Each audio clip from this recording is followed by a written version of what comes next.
Olá pessoal, vamos falar um pouquinho sobre a questão da acusação do Lula aqui. Lula é condenado na Lava Jato a 9 anos e 6 meses de prisão no caso do Triplex.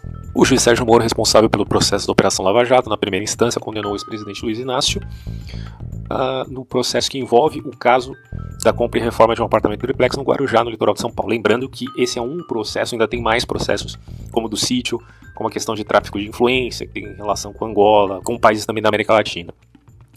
Etc, etc, etc, e até o infinito, etc. Mas nesse processo aqui do Triplex, ele teria sido condenado. E a primeira vez desde a Constituição de 1988 que um ex-presidente é condenado criminalmente. Uma curiosidade aqui, a sentença foi publicada nessa quarta-feira e não determina a prisão imediata do Lula, porque o Moro é uma decisão dele.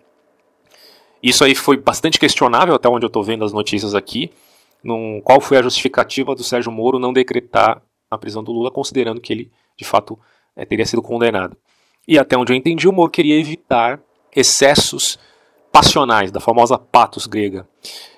Ele diz aqui, considerando que a prisão cautelar de um ex-presidente da República não deixa de envolver certos traumas, a prudência recomenda que se aguarde o julgamento pela Corte de Apelação antes de se extrair as consequências próprias da condenação. Assim poderá o ex-presidente apresentar sua apelação em liberdade, diz a decisão. E tem a íntegra aí, eu não vou ler não, mas tem vários sites que eu estou verificando isso, tem o Estadão, esse aqui que eu li uma parte aqui do G1, tem da Globo, então é uma notícia que já está espalhada hoje.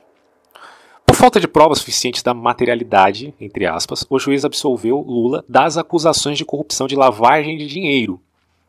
Então isso obviamente não está sendo destacado, mas o Lula foi absolvido aqui da corrupção de lavagem de dinheiro envolvendo o armazenamento do acervo presidencial numa transportadora que teria sido pago pela empresa OAS. Então aqui ele foi absolvido, mas foi por falta de prova suficiência da materialidade. Não que ele não tenha feito isso, eu também não quero entrar no mérito aqui, porque o juiz já o absolveu nesse sentido. E tem várias outras notícias aqui no site do Estadão, por exemplo, do blog do Fausto Macedo, você tem a sentença, inclusive é possível até imprimir aqui, tem todo o processo, o número do processo, a ação penal, você tem aqui todo o relatório e essas supostas provas que seriam, suposta prova assim, segundo o argumento petista, é de que a prova não teria um aspecto concreto e não teria um aspecto diretivo, elas seriam um tanto indiretas, mas é uma questão também de interpretação da lei.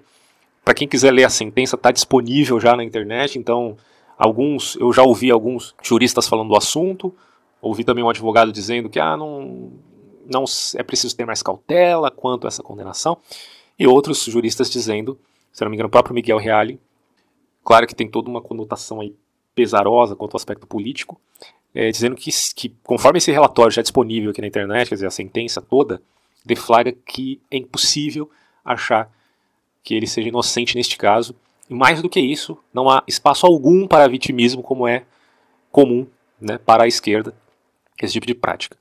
Então, as provas são, segundo ele, concretas. Eu não li todo o relatório ainda, mas como eu falei, está disponível.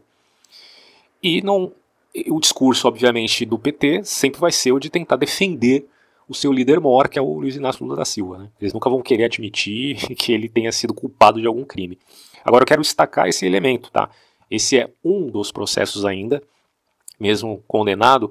Obviamente ele vai ter aí uma segunda instância. Em primeira instância foi, mas ele ainda pode se safar, inclusive se tornar presidente da República ou se candidatar. Ele pode se candidatar ainda, gente. Por incrível que pareça.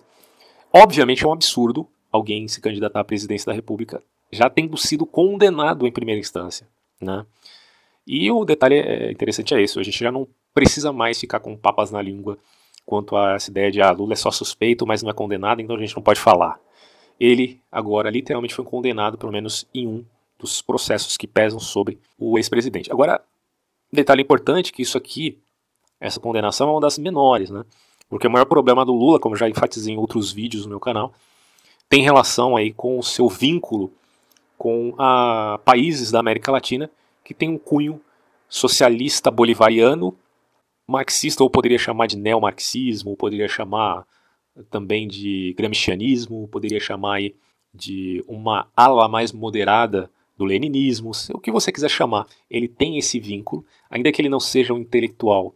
Isso não implica que ele não seja um ideário desse tipo de caminho, até porque o que não faltam são intelectuais no PT, por mais que seja estranho dizer, né, tem gente que lá no PT que lê, só que defende coisas que são totalmente duvidosas, como é o caso aí de os chamados amigos do Lula, né, vinculados aí a situações extremamente duvidosas, como o saudoso, se é que eu posso chamar de saudoso, mas o falecido Fidel Castro, o falecido Hugo Chávez, e não precisa nem dizer, né, fala do próprio José Dirceu, que se envolveu profundamente com esses caras e é um aliado lulista.